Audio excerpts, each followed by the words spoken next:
Hey everyone, welcome back to Automation. So last week I made a video on SnowRunner and I would encourage you to check that out as it's the start of a new series where I'll be continuing on in sort of a podcast format, just kind of talking but also playing SnowRunner at the same time. It's going to be good, but that was the first episode last week. This week we're back in Automation because it's time to make something SnowRunner themed. The last car that I made in Automation was this muscle truck, as I called it. It's basically like a sport truck-ish vehicle. But today we're going to make something all new, all different, and hopefully off-road oriented, maybe. I'm going to make this in 1960. Let's go back in time and do some things a little bit differently than usual.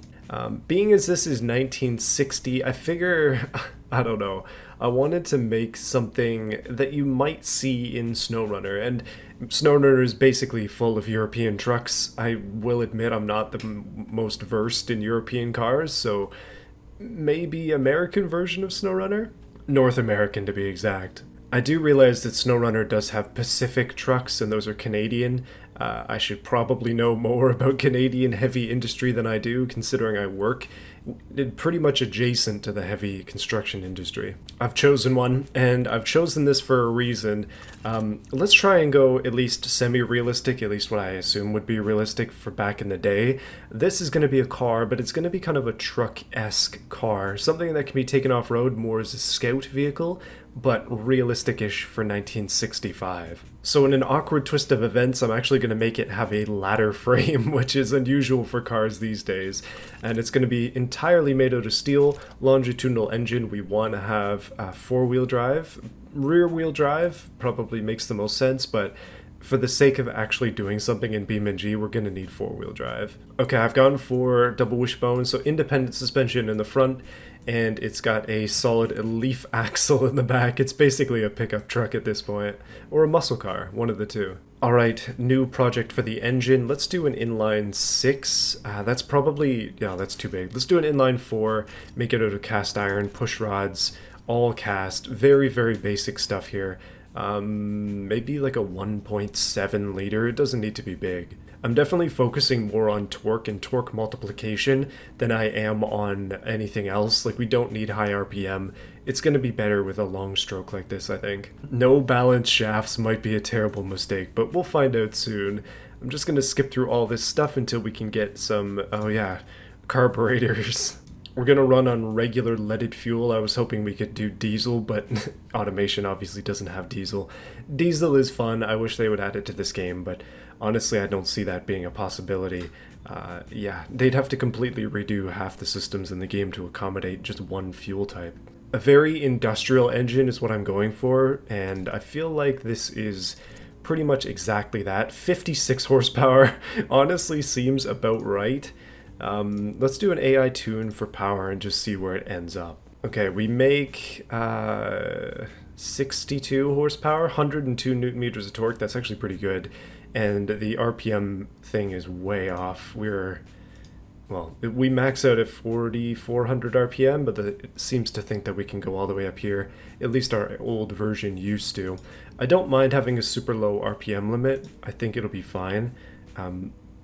Yeah, something like, oh no, we can get a little bit more. The thing glitched out, but our crank reliability is really poor, so I'm going to increase that to forged, and then hopefully we can do a little bit more.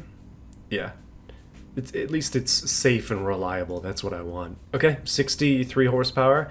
That's all I'm going to go with. That's all we need. We don't need much power when the reality is that, I mean, we're not going to be pulling anything. It's mostly just going to be for scouting, so we just need enough to move the car itself around. Okay, we can do a wagon variant, which is even cooler, so I'm going to go ahead with that.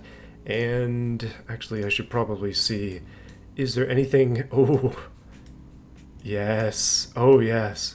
This might be the most industrial looking vehicle I've made in a while, and I'm very pleased with that. Obviously, we still have to do some decorating, and I think color-wise, we should probably go like... I don't even know. Okay, for now I'm just going to go for a white-ish color. It's kind of a silvery white. I feel like that works well for this.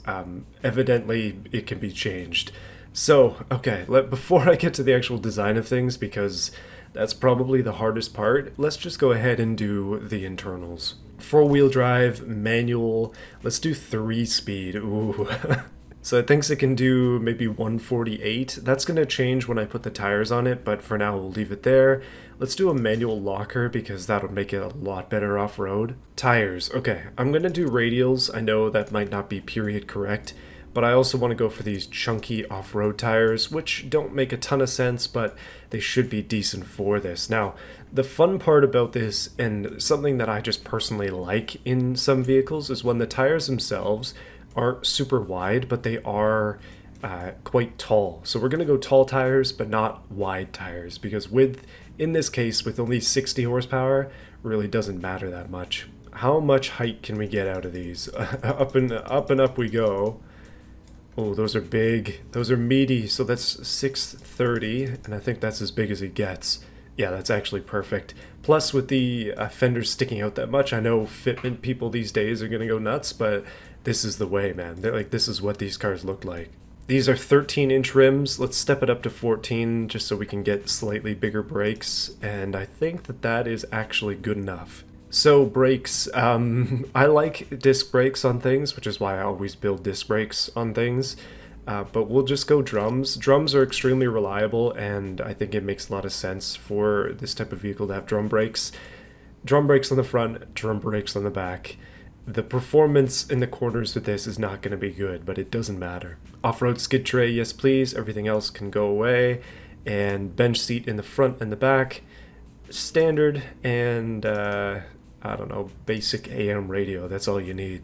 Alright, I kind of just ran through everything else and gave it a different ride height and such.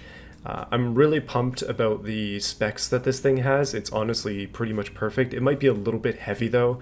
We can fix that at least somewhat by doing this. It just adds money cost in the game, but it should be lighter. It's built cheaply. So, I mean, that's 25 kilos. It's not much, but better than nothing. It's basically a truck, even though it's the size of a car.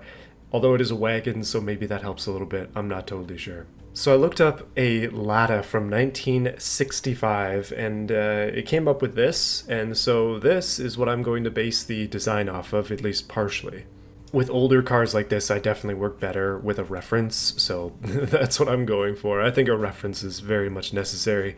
We're going to go for this design, maybe with a few less features, but pretty much exactly that. One of the reasons I still play this game other than for YouTube's purposes is because it's so darn satisfying to have a picture next to you and then be able to recreate it in-game. Like if you look at the shapes of the car and the features of a car and stuff like that and then craft them for yourself in-game, it is very satisfying to get it right. This is one of those times I think that I've got the headlights and such pretty darn close. I'm not a huge fan of the clearness of these, so I might whiten those up a little bit. But like these little details, yeah, that's better. But these little details you can just kind of pull out of nowhere. Obviously this one's a little bit more off-road oriented than what I'm looking at, but we're adapting a style from real life into a game and then into another game, and then now it's into a video, and now you're watching it, and I don't know, there's just a lot of stuff going on. But it's very exciting. I love this kind of thing. Alright, the front of my knockoff Lada is actually done. It looks pretty good. We definitely need some of the extra features that this thing has, like a stripe down the side, just for a little bit more definition. Maybe one under here as well. Door handles, all that stuff, and an interior. I might have time for that, we'll see. One of the things I've been thinking about is wheels, because it's kind of difficult to get these ones right. This is the 60s and 70s section. Turns out wheels back in these days, especially on utility vehicles, were maybe not the most advanced, but it doesn't particularly matter as long as they look period correct, then it's all good. Yeah, I'm just gonna go with these. I think just, well, steel wheels, that's pretty much all you get. That's all you need, though. That's all you need. I think that's kind of a good way to describe a lot of these old vehicles. As unreliable as they're known to be, it's really just like, how much more do you actually need? It's pretty much the basics. These little details really make the car pop. Stuff like this trim piece here, you can hardly see it, but when you look on the side, it looks a lot more like an actual car. Same thing here, although this one's causing some weird issues. I don't know what's going on with that, but basically everything else coming out pretty darn nice. I'm very pleased with these little touches that are actually working. So the gas tank should be on the driver's side generally of cars, at least from my very basic understanding of this. So I'm going to slap one of these here. Let's put it here. Alright, we might be ready for the rear end of this thing. Keep in mind it still only has 60 something horsepower, so it's not going to be particularly fast. I'm hoping it'll be like a goat though. Slow, but it can climb literally anything. Maybe not rocks, but it should be able to traverse any terrain that we throw at it. Off-road capable, off-road excellence, and a small package, I guess. So I've got another picture of what these cars look like from the back because I kind of need to recreate what I've done on the front on the back, which is totally fine. So let's go ahead and do that. It actually seems like the fuel cap is on the other side, so I've screwed up immediately. Obviously my creation here is not going to be perfect, nor am I trying to make it perfect. It just has to be a close resemblance, roughly. Wow, dual exhaust by default, that's getting a little bit, a little bit optimistic. I'm going to do the classic because I don't think I've done one of these in a long time. Just basically a long pipe hanging out the back end. That looks like an exhaust to me, boys. That fitment is flawless. Ooh, I'm noticing something else about the car that I should probably do, and that's mud flaps. Mud flaps are fun. Okay, so in a very tragic turn of events, the taillights that this thing uses are actually right here. We have them in the game. It's very, very similar. Eerily similar, in fact. So you might think that because this thing is a wagon, it has a tailgate, but the answer is actually no. Because the way I'm putting these lights, yeah, it definitely doesn't have a tailgate. I put a badge on it that says limited edition. I'm doing some simple edition, $50 for a t-shirt. That's maybe a bit too much, but I think that this is going to work out perfectly for this. I haven't even named it, so actually, you know what? Let me name it right now. So I've got it named as the Sastava Dada, because, yeah, Lada, 2063 wagon, because the car I'm basing this on is the Lada. I have no idea, but there's a number here next to the thing that says 2105, and I searched that up and it seems to match, so Lada 2105, instead we have the Dada 2063, 63 being the amount of horsepower that it has, and I feel like it just is missing a little flag and it's probably good to go. Alright, what do we have here? Well, let's see if it's actually going to be decent off-road. First thing to do though is go through all the graphs. I like graphs. Get ready for some graphs. We have some facts in the graphs, some things that might shock you. It takes 24.5 seconds for this thing to go from 0 to 100 kilometers an hour. That's 0 to 60 time. 24.5 seconds. Beautiful. Wheel spin is not even a consideration. It's 0%, and here you can see wheel spin is 0% everywhere. I'm increasing the spacing considerably because I really want that first gear to be kind of a high ratio. I want to be able to put down some serious torque in first gear. Obviously, lowering this probably is going to help too, so let's do that to change the final drive ratio.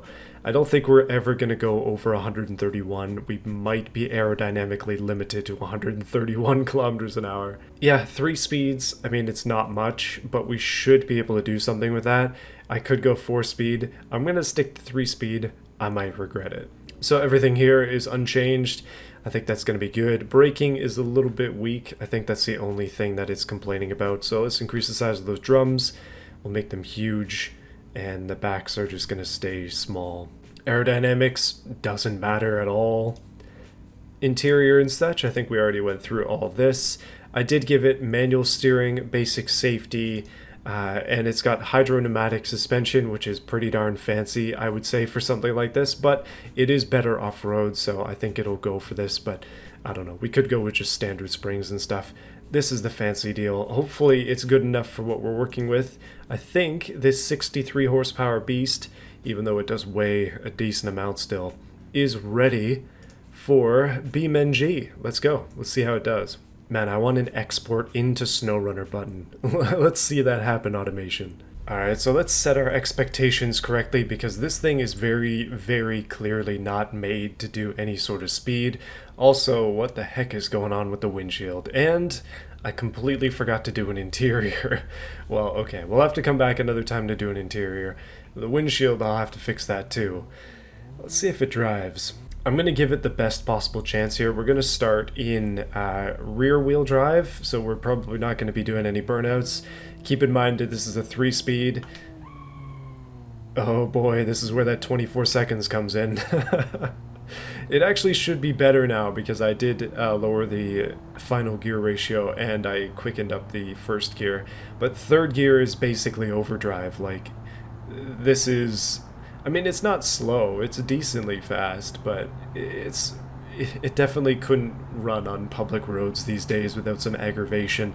You'd be causing problems on the highway, at least here. I also wonder kind of how long you could just coast at 100 or more for, like, people here tend to do 120 plus on the highway, and there are some sections of highway not too far from me that are actually 110 kilometers an hour speed limit, so you would have to do at least 110 for a sustained period of time, and I'm not super confident that this vehicle can do that. That being said, I brought it here to the terrain section of BeamNG's grid map V2 testing area because I figure it's a good spot to just see what this car can do. Obviously speed is one thing, but terrain bouncing and things like that is a whole other ordeal. The suspension itself I made fairly soft. Okay, soon we wouldn't run into rear-wheel drive issues here, much like SnowRunner, so I'm going to quickly go into four-wheel drive. But I made the suspension fairly soft, not super soft, but soft enough that I think it'll do decent at this sort of bumpy stuff. It wasn't made for rocks, it's definitely not a rock crawler by any means, but it is actually pretty decent off-road, I'm surprised. I'm pleased. Oh, that hurt though, man oh man. So, without any locking diffs on, we're kind of just... I think we've run out of torque and possibly skill here. Now, I just beached a little bit too hard on the rocks. I do tend to just put on things like four-wheel drive and obviously diff locks and stuff, even in SnowRunner, when I don't really need to and I could be a bit more patient, but I don't know. Sometimes you just gotta use the tools that you have to your advantage to make things go faster. That's pretty much what I've been doing here. So mud is really where I figured that this thing would be at home. Tall tires are perfect for this, and yeah, it has no issues in this little bog area. When it comes to grass and stuff, again, I don't anticipate any problems at all. It really is well suited for this kind of thing. Snow, I'm not so sure. Actual off-road tires are actually pretty terrible in the snow, just because the grip is, well, it's not there unless you stud them. Yeah, you can't really change direction very well in this kind of condition. Maybe sand, although this is not thick sand. Yeah, no problems there either. I think I built something decent here. I think it's going to be ready for an actual off-road challenge. Although it does appear to be pulling to the left quite significantly. I'm going to try to do this little mud section here where it has hills and such. I think it'll be a good test for this vehicle's might. Obviously, we're going to try to avoid using any aids if we can, and I'm just going to stick it out in first gear. I don't know how high I can get on this wall, but I think it's going to be decent with this. Let's give it a shot. No real momentum, I'm just going to coast in.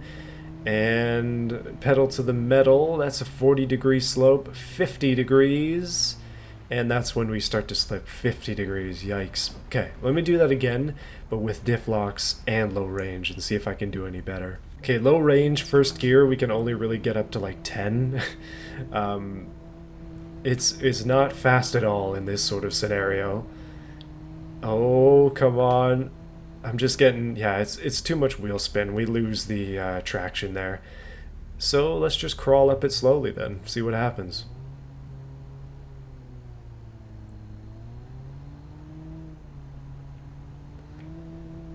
Nah, okay, momentum is king. Moving over to the grass where we likely have a little bit more traction. No. Maybe it's just a little bit too heavy for this kind of super vertical climb. Alright, let's go to a real off-road map and see what there is to see. Alright, we're here at Johnson Valley, and I realize that this is maybe not, well, this is a Baja map. It's not a mud map. That's for darn sure. But I wanted to see what this thing is like in the speed sections a little bit. Again, rock crawling is a big thing on this map, but it does have a lot of Baja stuff too. We're going to be in third gear for a lot of this, I think, and we're actually coasting in two-wheel drive at the moment. It's doing really, really solid here. I don't think anybody used this body for the off-road showcase thing that I had going on, but this body is very stable. Decent wheelbase, different wheel size choices, like decent ones that you can use for this sort of stuff, and overall it's just cool. So I'm pleased that this thing has worked out so well. Very pleased indeed. Oh my goodness, she getting a little bit rowdy around some of these corners. But, so far so good. If I can hold it together and stay out of the rocks. So if you don't know, you might be new to the channel, Sestava is my own homemade brand.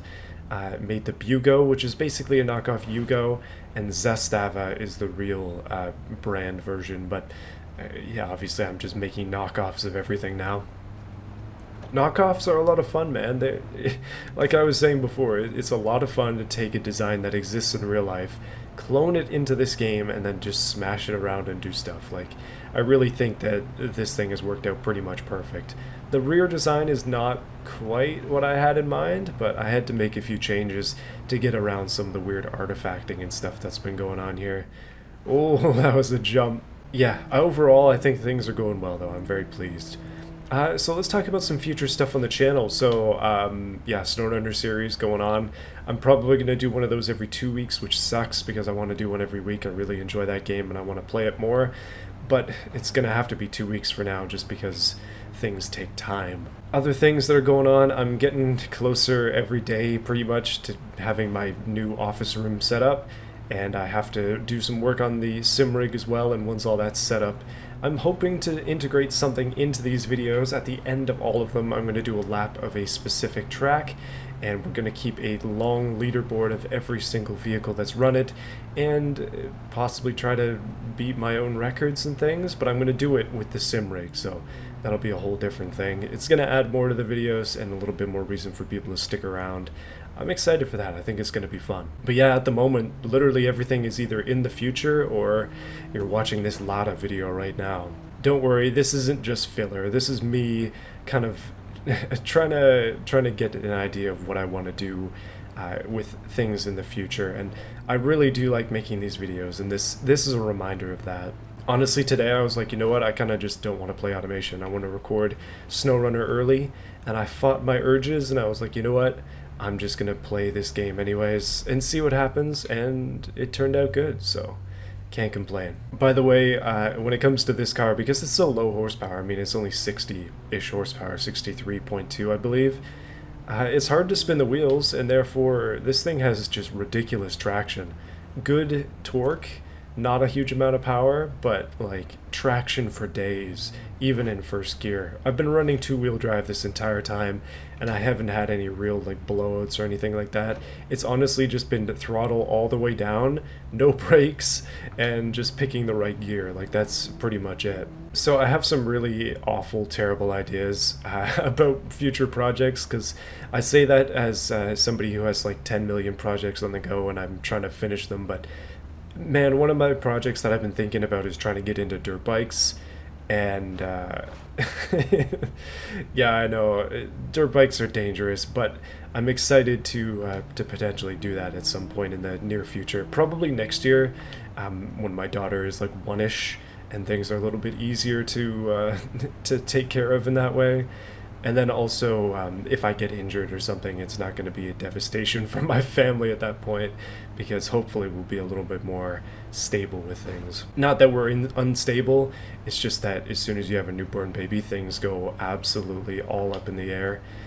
I hear like horror stories from ladies that I know and families that I know about how they haven't slept for like 3 weeks with babies and stuff, and I'm hopeful for the best, but yeah, I got about a month of freedom before things change, so I'm excited, but I'm nervous. We'll see how it goes. One of the things about being a dad, this is a complete aside, but for all you guys out there, most of the people watching this video are guys, but it's a new responsibility in life, and I feel like there's an extra obligation for me to do things safer. Like I'm probably gonna put that extra jack under the car when I'm working, if you know what I mean. Like, I have an obligation to be safe because I want my daughter to have a father growing up.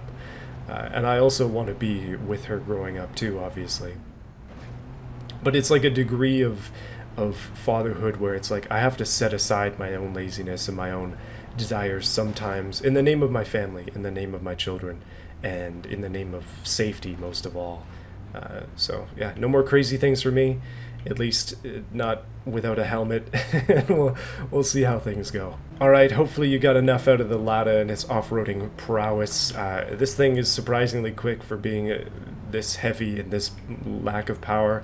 I feel like I'm doing 200 and I'm doing 60, so I don't know. It's that slow car fast type of thing, momentum driving. I'm having a good time, and I hope you are too. But thank you for watching this video, guys. Thanks for sticking around. Let's crash into something, although we're in the desert, so there's literally nothing to crash into, which is deeply unfortunate. I'm just huffing it as hard as possible here. Third gear, 110 kilometers an hour, might as well be Mach 3.